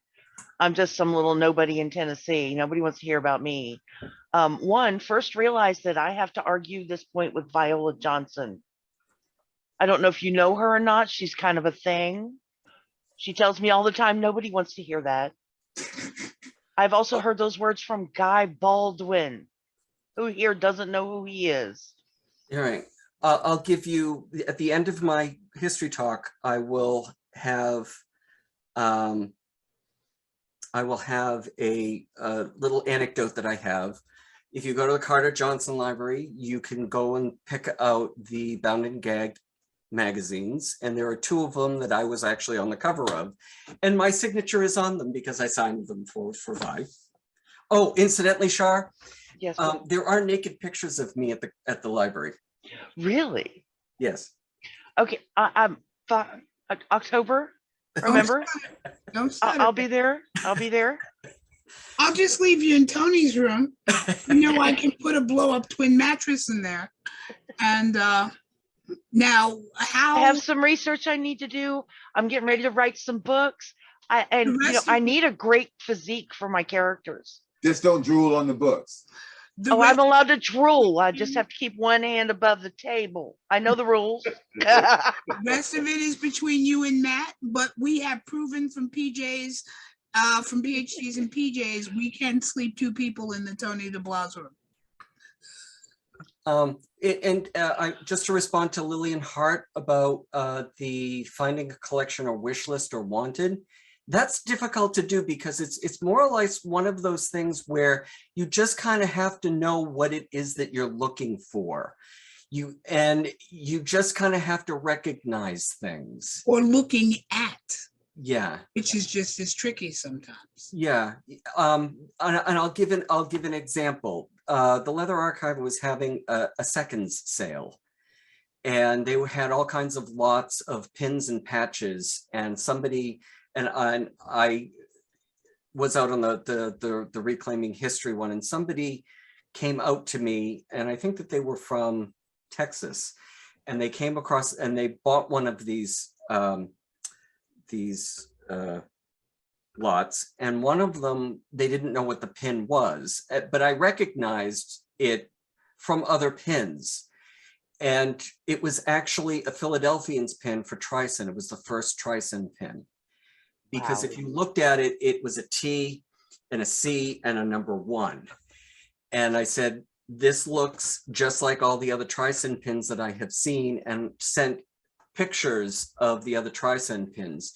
So even though I had never seen that pin before, I could make out that it looked very similar to the other things that I have seen. So sometimes you don't always necessarily see things that you know. Sometimes you see things that you don't know, but you recognize because the artwork or the way that they're doing things. Like, for instance, if I ever come across a yellow button with a W and a number, I know that that's Wheels MC out of New York City. Even though it doesn't say Wheels, I know because a good portion of the other pins for their annual run was a W and then a number on a yellow background with black. And that's one way of knowing it. You just sometimes you just have to know your history. But I will say this, with Gwen's site coming back up with the colors of leather, Gwen had an awful lot that was out there for visuals. And so if you went out to, I can explain what MC means, and BC as well. I'll do that in a minute. But when you go out and you look at what Gwen had put out there, you will find visuals that were there, and you will be able to recognize and say, that's what that is. And a lot of the things, and I have to give credit where credit is due. A good portion of the things that I learned from Colors of Leather, because she had collected all of these things, and I knew what to look from just by looking at her website. When the Bay State Marauders were starting, I went and looked at all the club names and gave people examples. And when somebody said, what about this? I said, well, let's check to see if that name had ever been used before. And so it was a great resource, not only just for looking at history, but it was also good for kind of being able to look at the here and now. You want to know what MC means? MC means motorcycle club, and BC means bike club, but it can also mean men's club. It can also mean buddy club, because a good portion of these clubs, that when they may have started as motorcycle clubs, sometimes they morphed into being social clubs, and it no longer meant that you needed or required to own a motorcycle.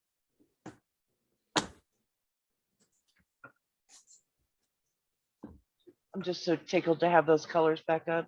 We need to get on a Zoom with Gwen because she doesn't know yet. I want to see her face when she finds out. Because I was doing the timeline the last time I talked to her, and that took me almost 2 years. That thing was so comprehensive. I'm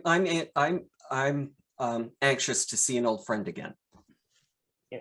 So yeah, the 4 of us are going to have to get on there. The 3 of us are going to have to get Gwen on there and go.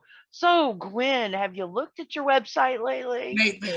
Well, Gwen, yes, the old friend Gwen, but the old friend Colors of Leather, because that was a friend too.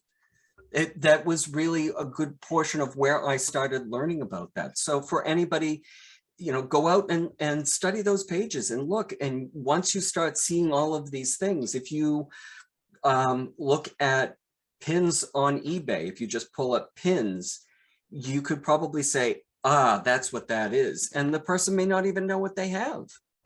And Gwen started the Colors of Leather to teach herself. Yep. And she simply started putting things in a chronological order and adding as she went along. She added books that were published on any given year, clubs that she could find. She would go up and ask someone, I've never seen that patch. Do you mind if I take a photo of it? And then she would ask them about the club. Well, where are you? What can you tell me? And she would just add it to what was essentially her book of knowledge. Yep. Because she wanted to learn. And that book of knowledge eventually became the Colors of Leather. And she told me all how she did it. That's exactly what she said. And I started doing the exact same thing. I did the exact same thing. I've put the new Colors of Leather website up. I believe Gwen still owns the original website. And Gwen still gets hate mail from the original website, which is the reason she took it down in the first place. Bingo. So I have told her to keep that. Okay. Keep that website safe. That is hers. Will it to the Carter Johnson when she goes. And it'll be kept safe there. She has. Right. And I dare people to send me hate mail. Because I dare them. Have Gwen's hard drive. Okay. That's where you recreated it from. Because I will never forgive them that the Colors of Leather went down. Because they destroyed Gwen and she took it down. Of people wanting to either hide or change their history. All of the historical websites went, you have to take that down. I don't want anyone to know about that. You have to change this. You can't write that about me. Well, excuse me, it's public knowledge. It was published in the Leather Journal, or this photo is from, you already signed a press release for it. Well, I don't want anybody to know about that now. That's in my past. It might affect my job. And the request came in so hot and heavy, she finally went, fuck it. It drove her away from her passion. She actually quit for a few years, if I remember right. She just quit doing it altogether. She came back to it. Thank God. Got the hard drive. Yeah. She said, I don't want it. Mom, I trust you. Do something with it.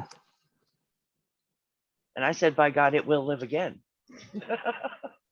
And I've spent the past 3 years getting her timeline and her original Colors of Leather up. And not just her timeline, but actually the Tony's original timeline, the Leather Archive and Museums timeline when they took it over after Tony died, and Gwen's timeline. They're all on there. The timeline, damn it, that's our history, however, because most people don't realize that Tony took a European timeline. The Dosh timeline, men's history out and put an awful lot of leather history in. Gwen took Tony's timeline and took more information out and put more in. There is a timeline before Tony's. Yeah, the DACH, I've been calling it the Dosh because I don't know what it stands for yet. I've got to go find it. She cataloged what came from there. That time I've got to find a copy of it. You're going through my hard drive. We may have one. I'm looking. I'm still looking. We may have one. Because I want that timeline. I don't want that stuff lost. Because And when especially Gwen not was after how hard Gwen worked. when Gwen was doing it, when I first went through the printed copy of the colors of leather to help her remove some information from Tony's, we backed up to the original to see what Tony took out. Yep. So that's the whole reason I put Tony's and the LAMs up, is you can compare the three. It may be still buried somewhere in my hard drive. Apparently the storms are back. So if we shut down really all of a sudden, sorry, y'all, have a good night. Well, it's 10, so we probably should be anyway. It's 10 here. It's 11 on your coast. It is. It's 11 o'clock here. 11 here. So it's about wrap up time anyway. Before God shuts me down, is there anything anybody would like to say except thank you, Mama, as always, for everything you do. Scott, I cannot tell you what an amazing friggin' person you are. I can't. Back at you, honey. Because you go through and you do all of this, and then you're just like, how many copies do I send you? Not just without a single thought. That's friggin' amazing to me, considering I have pulled some chicken teeth trying to get some information in the past 17 years. I have a whole collection of chicken teeth trying to get info.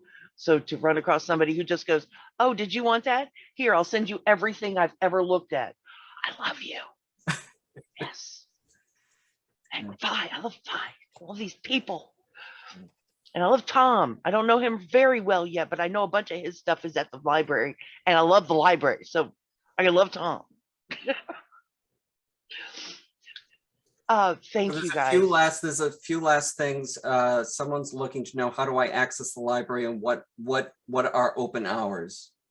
That's Bliss. Bliss, my email is up there. When you are ready, come on down. If you want to schedule a long stay, please try to do so a year and ahead. This woman schedules herself all the friggin' time. I'm slowing down, Sharp. She's always busy. Come on down, Bliss. There is far more to see and touch, because that's what the library is about. Don't get me wrong. The digital is good, and I'm abusing Shara every chance I get and trying to get her some help for that. But the purpose of the library is so that you can hold it, feel it, touch it, feel the people who held it before you. Oh, hell, you live 10 minutes away. What the problem be, kidlet? Come on. Oh, there was in that case, you just call up and say, I'm coming. Which call up and go is, Mama, which building are you in? Are you home? Or are you at the center? Or are you at the library? Come on. Where do you need to meet me? One last thing on the I'm not part of history kind of thing. This was the thing that I do at the end of all of my classes. I'll cut it in half and do it really brief. After about 10 years after I was on the cover of Bound and Gagged, I went to Mid-Atlantic Leather. And I was coming in from one of the events, and one of my friends came up to me, and it was Jimmy, and he says to me, Bob Wingate is in the lobby. Let me introduce you. And I said, oh, I know Bob. He was at my photo shoot. So I walk up to him and I go, hello, Bob. Good to see you again. He goes, we've met. I go, I was on the cover of your magazine twice. He goes, you were? He goes, what issues? I go, 27 and 30. He goes, oh, that's the foot issue. Oh, that was our worst selling issue. And I literally say, well, there's my ego right there on the floor. He goes, no. That came out wrong. I apologize. He goes, you were great. The photo was great. We made a mistake, but we learned something with you. We learned that in order to sell a magazine, we needed a face with eyes. So he says, if you've noticed from issue 31 on, all of the magazines for Bound and Gagged have a face with eyes. Now, two or 3 weeks later, I was sitting and chatting with somebody online and telling them this whole entire story. It's a bigger story, but I'm cutting it down. And I told him the whole disaster, the whole full thing on the whole thing. And he goes, you should write that down and put it in the Leather Archive. And I went, this just happened 2 weeks ago. The Leather Archive is for history, and I'm just Scott from Boston, I don't like that doesn't no, but it made me realize that, yeah, this is actually part of the evolution of the magazine. And I was part of that. And how would anybody at the Leather Archive or anybody that is researching Bound and Gagged magazine, how would they know about it? It hasn't gone to the Leather Archive yet because it's still it's been written, it's in the scrapbook. It hasn't been finished yet because Glenn still has the pictures and I'm still trying to get them from her. And I, on the other hand, will simply take a copy of that story and put it in with the issue. I could do that. I could do that. So but like I said, it's not complete yet because I still haven't gotten it from Glenn because I'm still trying to get those pictures. And until he takes his last breath and I know that they're gone, I'm not going to stop until I get those pictures. Get them dates. Yes.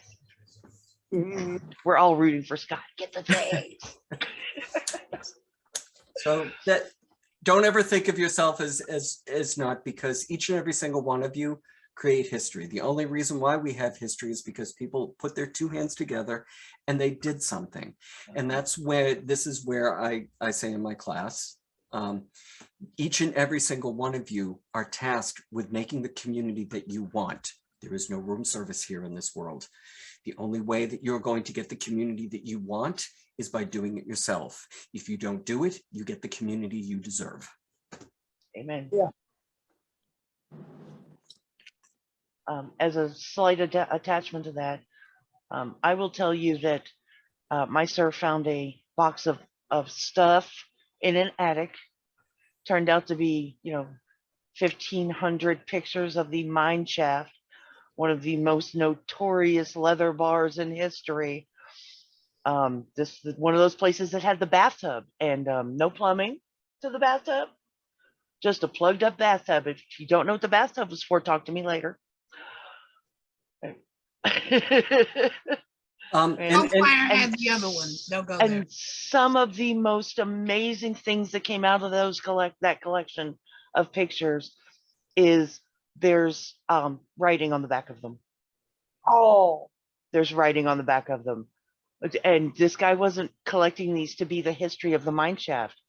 He took pictures of the contests every year, and on the back of one of the winners it says hot, young, hot, dumb, deaf, and hot.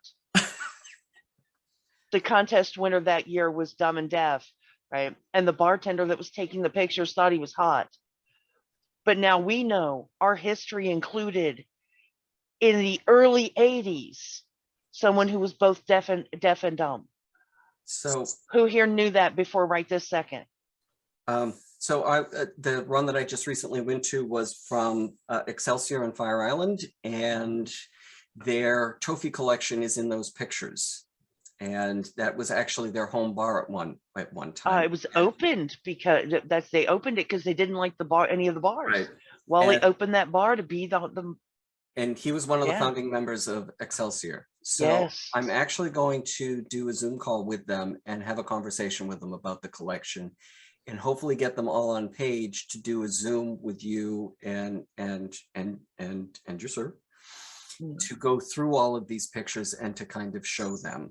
And I'm also going to try and make them a plea that they write up a little bit about their history in regards to this, so that there would be a narrative that would kind of go along that would, from their perspective of their club, which they don't really have written up, but I'm going to. I noticed that on their website. I actually tried to contact them and ask them if they knew that the mine shaft was their original home bar, and nobody answered me. So well, this is, I wasn't sure what was going on. A lot of times this is what happens. It's like I every time when I try to contact someone from Empire City, I never got a response on anything from them either.